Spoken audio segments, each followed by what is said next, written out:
Hey legends, welcome along to a brand new episode of Hellmouth Hotline. I'm your host, Rodney Stewart, and I know what you're thinking. It's like, where and under God have you been at, you idiot? You're supposed to be running the podcast here, doing a couple of episodes a week. You haven't been uploading in about a month, and my head has been firmly inserted between the cheeks of my ass since pretty much Christmas. So we're getting into it right now. We're getting into the final nightmare. Freddy's dead, the final nightmare. I was going to say the final Nightmare on Elm Street movie, but it's not. But at the time it was released, it was supposed to be. So let's get into it now.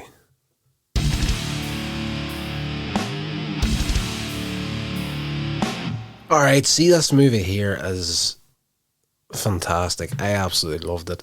There's a lot to like about this movie. It's probably not one of the best in the series, but I liked it. I liked it a lot. Now, this one here, set 10 years from the last one, Freddy has returned and he's killed pretty much every child and teenager in the town of Springwood, Ohio. And the only surviving teenager, John Doe, as he's known as in the movie, is confronted by Freddy in a dream. This dream at the beginning, I liked the idea of using the fallen dream for this guy, and it repeats a few times throughout the movie. And it's one of these dreams that we all have. Like, you're in bed at night, you're chilled out, you're unconscious, you're having a dream. The next thing you wake up and pretty much you jump in your sleep. It's known as the fallen dream. That's happened to me quite a few times. Actually, it happened to me a few nights back, and I swear I woke up as I was hitting the bed. Like, it's just such a jump, and we all get it. So having that there as a dream for this guy was a nice little touch. And the Freddy in this movie, the further through we got with A Nightmare on Elm Street, the more of a celebrity Freddy Krueger started to become, and they really push that in this movie here. A lot of the stuff that he does is comical more than scary at times, and pushes it to the point now where I was sitting watching it, and there's a few sequences within the movie, and I was just thinking, right, if this movie was released today, would the cancel culture mob come after Freddy Krueger for the stuff that he does in this movie? Because there's a few points in this here movie where he's just really taking the piss out of these kids before he kills them. That opening sequence with the plane, and the guy falls out of it, wakes up in his bed, goes to the window, opens it up, of course, and you see that the actual house, he's still in the dream, the house is actually falling through the sky. And it's when Freddy turns up, it's just one piss take joke after the other. At the end of the dream, before the guy wakes up, pretty much the concept here is Freddy is trapped in Springwood, Ohio. He can't get out through the outer limits of the town, and the dream ends with John Doe waking up outside the Springfield city limits, but due to a head injury, he doesn't remember who he is or why he is there. But the sequence right before that happens, where he is standing in the street and this bus appears out of thin air, and instead of driving over the top of him, he gets welded to the front of it essentially, and Freddy's behind the steering wheel laughing maniacally. Just that kind of like that work laugh. If, like me, you work in a factory, a production line, there's that laugh that just everybody has, and it's not their natural laugh, it's a laugh that they put on to really annoy people, and it's just that basically that Freddy Krueger laugh in this movie, that ha ha ha. You'll know if you've been in that environment, you'll know exactly what I'm talking about. At a shelter for troubled youth, three of the residents, Spencer, a stoner who is resisting his dad's attempt to get him to conform, Carlos, another troubled kid who was physically abused by his mother to the point of becoming deaf in one ear, and Tracy, a tough girl who was sexually abused by her father. They plot to run away to California. The police find John. They take him to the shelter where he becomes a patient of Dr. Maggie Burrows. Maggie notices a newspaper clipping from Springwood in John's pocket, and to attempt to cure John's amnesia, she plans on a road trip to take him back to Springwood. These other three kids attempting to run away from the place, they stow away in the van. They're hiding in the back of it. But they're discovered when John has an hallucination and almost wrecks the van just outside Springwood. Tracy, Spencer, Carlos attempt to leave Springwood. Another fairly ingenious sequence in the movie is them actually trying to drive the van out. John Doe and Maggie, they head off to do their thing. She tells these kids, right, go back to the shelter and turn yourselves on and whatnot. And as they try to leave the town, no matter where they drive, they always end up back at the point where they started in the town centre. The whole town itself, first thing they notice, there's absolutely no kids there. There's a town fair going on, and the adults is there, and they're all in like a comatose state, more or less. They're just Freddy has literally drained the life right out of Springwood in this movie, and it's a good movie and a very flippin' random one as well. But they end up at an abandoned house, which is 1428 Elm Street, of course, the house from the movies. John and Maggie visit the Springwood orphanage and discover that Freddy had a child. John believes that he's a child, and Freddy, he thinks this here because Freddy allowed him to live and leave. He's only wanted to escape. Back in Elm Street, Carlos and Spencer fall asleep and they're killed by Freddy. Now the dreams these guys go on to is, and what I said was the whole cancel culture mob coming after Freddy Krueger. It is, and it's a sin laughing at it, but the stoner dream, we'll get into that one first. He's not the first one to get killed, but his dream is psychedelic to say the least, and he gets sucked into the TV essentially, and he winds up being a character within a computer game.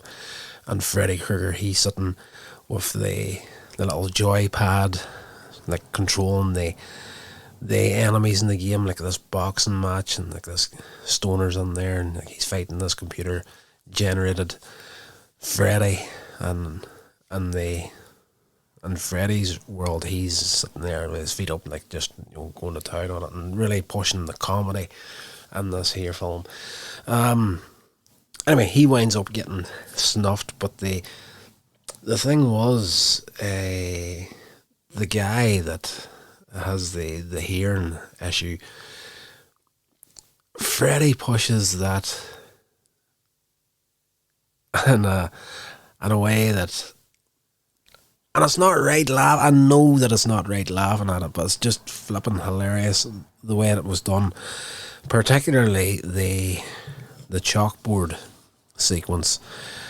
I laughed a little bit too hard at that one, and it was great to see Johnny Depp back in the movie. Of course, he was in the first movie as well, and he returned for this one as this guy. Where am I at? I've lost my place in my notes. Tracy's almost killed, but she's awakened by Maggie. John, who went into the dream world with Tracy to help Spencer, still asleep, for some reason he managed to do what we've seen in the earlier movies, where you could actually get yourself into the dream to help people out. I'm really going at a surface review here. I'm just not going into major details in the movie, because it's one of these ones you need to watch for yourself, because it's this one where the 3D came into it in the end sequence. Maggie and Tracy try to take John back to the shelter, but on their way back, Kruger attacks him in a dream, and before killing John, Kruger reveals that his child is a girl. And again, that dream sequence is the one where he dies, is another fallen dream, and in the dream, Freddy actually uses a bed of spikes to kill him whenever he hits the ground. But it's like a Roadrunner Coyote movie moment, or cartoon moment, whenever Freddy is like, this guy's falling from the sky, and you see Freddy in the ground, and he's like really cartoon form, pushing this thing into the street and breaking the fourth wall while he's doing it. These movies at this point literally just, I don't want to say give up on the horror of it, but they really did push that comic side of Freddy Krueger. As John dies, he tells this to Maggie. He says, "It's not a boy, it's a girl." Tracy and Maggie return to the shelter, but they find that no one remembers John, Spencer, or Carlos except for Doc. He's this guy he's into dreams and whatnot, and he's whatever way his mind is mentally, he's able to keep that connection. But as far as the people that Freddy kills in this movie, he's able to, as they die, he's also erasing every memory everybody else has of these people. Where I'm at, yes, he's learned to control his dreams and whatnot. So this is what they use this at the final fight with Freddy. Maggie finds her adoption papers, realizes that she is Freddy's daughter. Her birth name was Catherine Kruger, but her name was changed to Maggie Burrows when her father was arrested and subsequently murdered. So you get a whole flashback story here of Freddy Krueger before he was captured by the residents and burned, and you see his previous life, where he was hiding the fact that he was a serial killer. Essentially, he was married and he had this daughter and whatnot, and you seen everything that led up to Freddy actually going insane, and that was the fact that the daughter was taken away from him. So you get more of an origin for Freddy in this movie as well. Doc discovers that Freddy's power comes from dream demons who continually revive him. So every time you think Freddy's dead, he's he's going to be back. But in this movie, they attempted to finish him completely, and he works out that Freddy can be killed if he's pulled into the real world. Of course, we've seen that as well in the past as well. And Maggie decides that she will be the one to enter Freddy's mind and pull him into the real world. Once in the dream, she puts on a pair of 3D glasses and enters Freddy's mind, and this is where the 3D aspect of it come in now. I never seen this movie in the cinemas and whatnot, and by all reports, the 3D effects in the movie were absolutely friggin' terrible, and you can see it for yourself. Like, literally just watching the movie, it's you can see the 3D elements watching it on DVD and whatnot, but it definitely wouldn't be on anywhere near the power of the 3D that we have had in recent years. which has seemed to have disappeared completely. Thank fuck for that. Excuse my French, but it is what it is. I like the concept of 3D and movies and entertainment, but as a person that has suspected epilepsy, let me tell you something about 3D movies. It doesn't work well for anybody with that tendency to have an epileptic seizure. I literally watched one movie in 3D, and that was Transformers Dark of the Moon, of all things. And I wasn't right for about a week after watching the movie. It just doesn't work well. Anyway, 3D aside, once in the dream world, she puts on the 3D glasses, enters Freddy's mind. In his mind, she learns that Freddy was teased as a child, was abused by his foster father, inflicted self-abuse as a teenager, and he murdered his wife. You get all this here flashback stuff as well. Freddy, when he was set on fire by the residents, was given the power to become immortal by demons. Maggie, you know, we get to see all this, the demons possessing them and whatnot. There are these three, like, weird,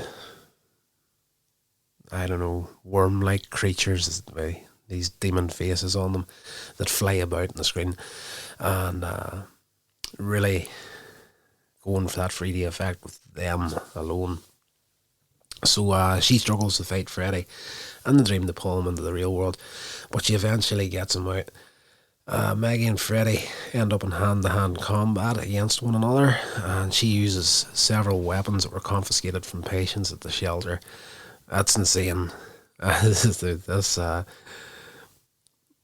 These weapons that have been locked up from the patients at this shelter, it's insane, the stuff that's in there. Enraged by the knowledge of what he has done, Maggie tears off Freddy's clawed glove, and he's going to town on her about, you're my daughter, you take over and do the good work for me and whatnot. And she lifts the glove and he's like, try it on, you want to, sort of thing. And she does the excuse the noise outside the studio here. I'm far too close to a main road. She puts the glove on, and she does that little Freddy click with the glove, and he freaks out. He knows what's coming, and she stabs him through the stomach with it, embedding the glove's claws into the steel support beam and leaving Freddy suspended above the ground. Tracy tosses Maggie a pipe bomb. I told you, the weapons that's in this locker that was confiscated are absolutely insane. There's a friggin' pipe bomb in there. And she throws it into Freddy's chest. Like, the battle that they have, Freddy takes a lot of damage, and he's in the real world. They're trying to kill him, of course, but it's a horror movie and it's a Freddy movie, so they're going to be as graphic as they can for the day. So Freddy's attached to this wall with his own glove, and she sticks his pipe bomb into his chest, and Freddy's kind of breaks the fourth wall again. He goes, kids. And he explodes, and the three demons, unable to revive him in the real world, fly out of Freddy and disappear.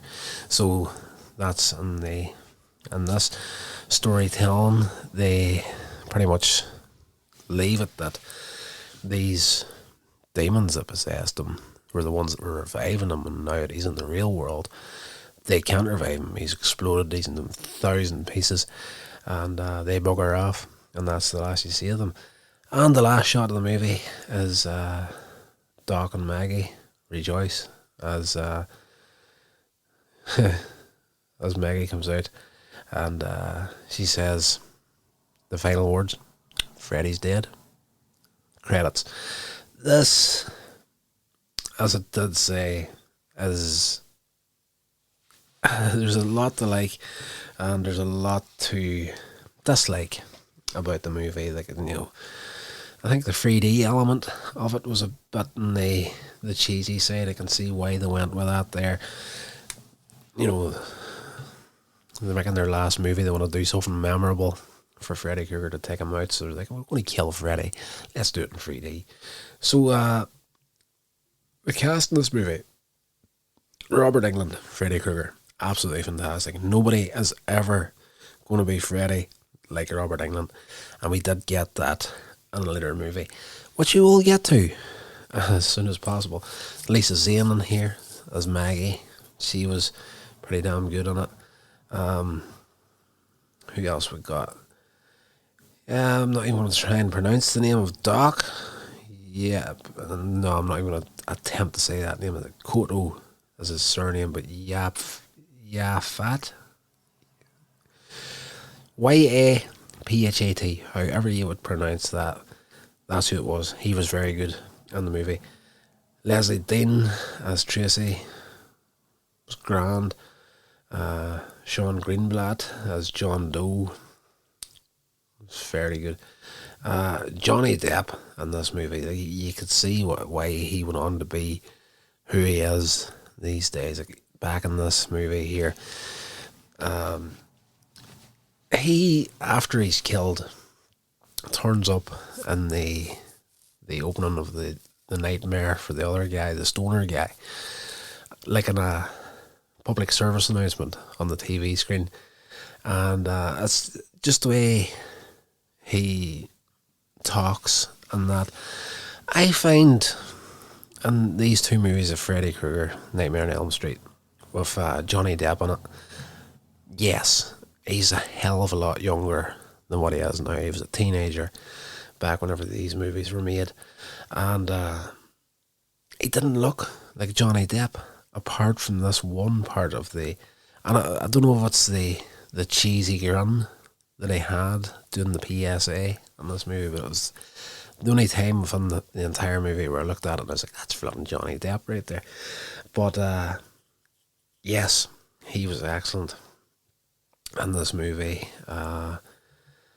Roseanne Barr turns up in it as a childless woman, and you know, yes, there's a few faces popped up that were big names back then. Let me see what I've got here in the development of it. The previous 5 installments of the Nightmare on Elm Street franchise had considered helped the finances of New Line Cinema, earned the nickname The House That Freddy Built. But the studio had also begun to develop other franchises, for example, Critters.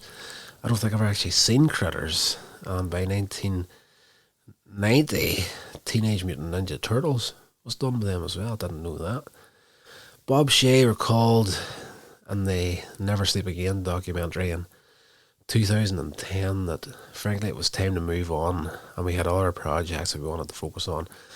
The decision was made to make the sixth entry in the final film in the Nightmare on Elm Street series. Director Rachel Talalay had produced most of the previous installments and was keen to helm the sixth film as its director. She also had a number of ideas that would help refresh the series, including not calling the title Nightmare on Elm Street Part 6 and incorporating more humour into this entry. Of course, that's what I've been saying. There's really, it was pretty damn funny in places, I have to say. She felt that it was lacking from the previous films. Now, I don't know if it was lacking, but it definitely wasn't as prevalent as it was in this movie. But there was a few times in the last couple of movies where Freddy would have done a few one-liners in there that were pretty damn good.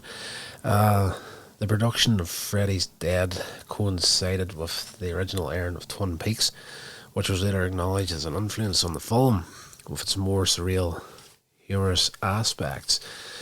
Elements of this can be seen throughout the film, including Freddy using a version of the Nintendo Power Glove to control Spencer's character and dragging a bed of spikes to impale John Doe, in the manner reminiscent of Hanna-Barbera cartoons. Yeah, there again, like I just pulled up this development page here on the net, and yes, there's quite a few things in here that it's really just called out what I have already said in this review over here. The original script, in the original script, 15-year-old Jacob Johnson, son of the previous installment's main character, Alice Johnson, was the main character, and many of the Dream Warriors from A Nightmare on Elm Street Part 3 returned to aid Jacob in defeating Freddy after he kills Alice. The idea was later discarded. I need to sleep more before I start recording podcasts because I trip over my words whenever I'm tired. Peter Jackson also wrote a screenplay that was not used. The story was about teenagers who do not see Freddy as a threat, but took sleeping pills to enter Freddy's world.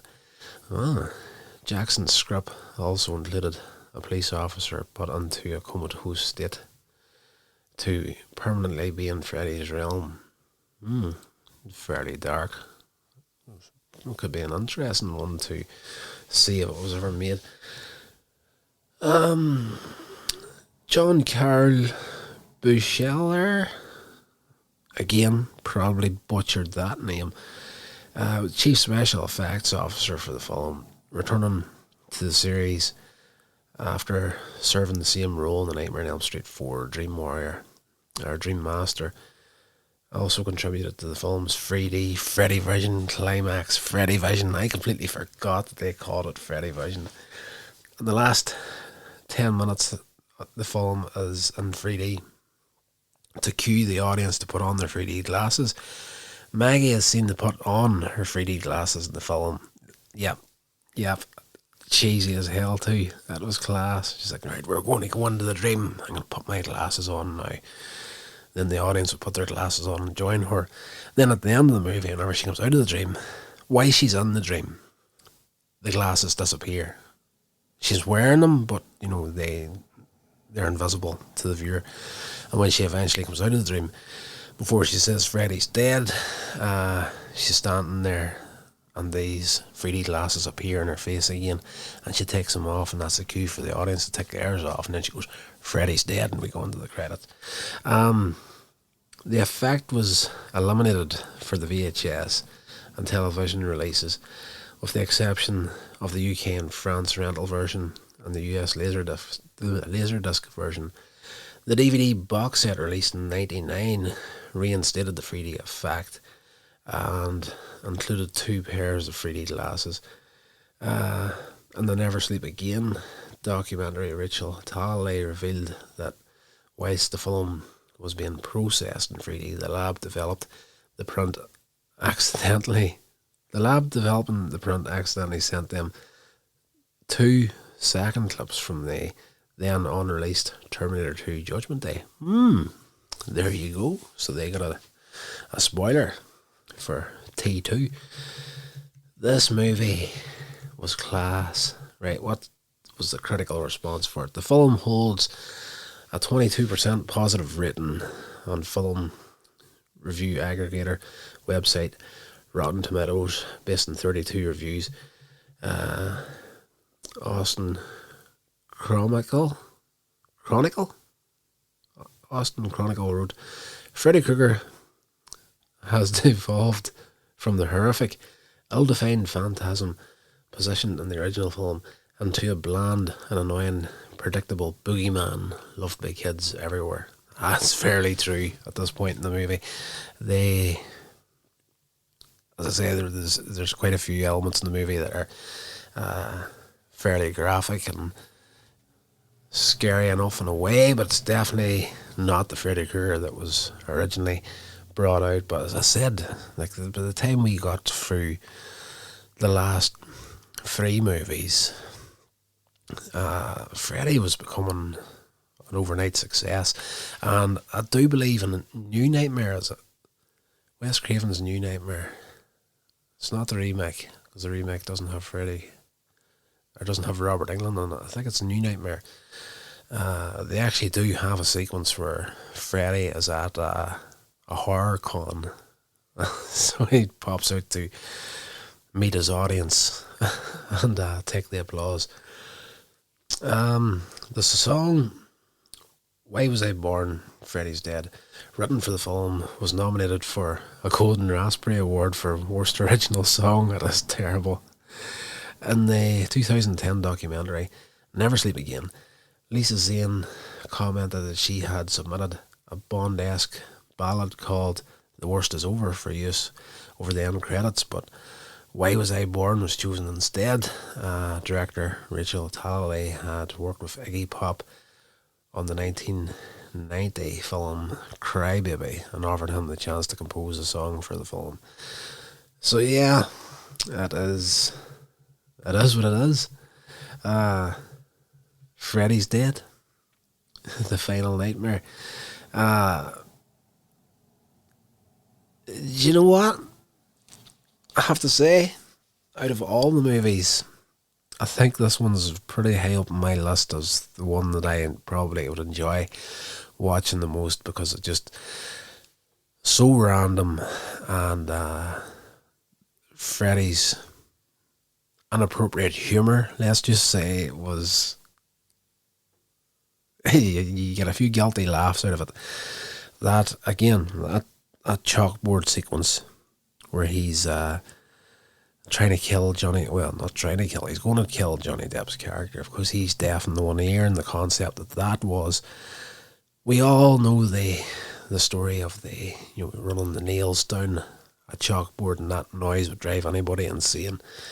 And the dream sequence for part of it, or the nightmare sequence I should say, he has Johnny Depp's character without the hearing aid, and he's walking about within the nightmare trying to find his way, and Freddy's jumping about in the background, and as the audience we're getting a visual but we're hearing absolutely nothing. We're in the headspace of the victim at this point, and Freddy's jumping about like a madman behind him, like screaming and shouting and dancing and getting on, and this guy can't hear anything, and then Freddy actually gives him the hearing aid back. Oh, there's the so quiet you could hear a pin drop sequence as well, which was, again, it's one of these things where if this movie was released today, would cancel culture fucking destroy it? Maybe so, but it's a horror movie. Do you know what I mean? That's it. People get offended at absolutely everything. We're all, well, I was going to say we're all, not we're all, but the vast majority of the planet now are just, you can't take a joke. They really can't. But the pin drop sequence where the Freddy gives them the hearing aid back, but he enhances it so this guy is super sensitive to sound, and like has a single pin, and he's standing way up above this guy, and he drops the pin. Johnny Depp's character dives, grabs hold of it. That's all good. But then Freddy has a whole handful of pins, chucks them in there, and then they hit the ground. It's like, and he's screaming because of all the noise, and then Freddy gets to that part where he pulls out this little chalkboard, but then he makes it bigger by extending it out long ways and up above, and when he puts the hand across the the chalkboard to run his nails down it, or the claws down it, or his blades, he does this little dance while he's doing it, and every time I see that sequence, no matter how many times I've seen it, he does this little weird sort of like, he's getting a lot of pleasure out of it, and he does that sort of thing, and I crease up every time I see it. It is absolutely hilarious. So good. I love this movie. Freddy's Dead was released September 13th, 1991. It grossed $34.9 million in the US and a budget of $9 to $11 million, surpassing its predecessor's gross, and it was panned by critics upon release. So it's one of these ones, you're either going to love it or you're going to hate it. But if you're into the Freddy Krueger movies and you've enjoyed them all up to this point, you don't jump across this one. It's cheesy. There's a lot of humour in it. maybe more than it needs, but well worth watching. And that's definitely by far not the worst in the series, because Freddy did come back, not just in the form of Robert Englund, but in another guy as well. I've only seen about the quarter of that film, the remake of A Nightmare on Elm Street, but we'll get into that there in a few weeks' time. But if you're here at this point in the podcast, guys, I just want to thank you for hanging about and checking it out. And I'm going to try and keep this going as regular as clockwork from here on. And as I said, I just had a real weird couple of months from Christmas, and just a few things popped up in my personal life that I wasn't prepared for. And I don't know, as I said at the beginning of the podcast, I've had my head firmly inserted between the cheeks of my own arse. So we're back now. I'm feeling a lot better. We're doing more and more, and I've got a new podcast set up here that's going to really streamline the amount of time it takes to actually get these recorded and edited and out. So that's going to do it for this episode, guys. Hope you enjoyed it. If you did, please give it a little rating review, share it along to anybody you'd think would be interested in it.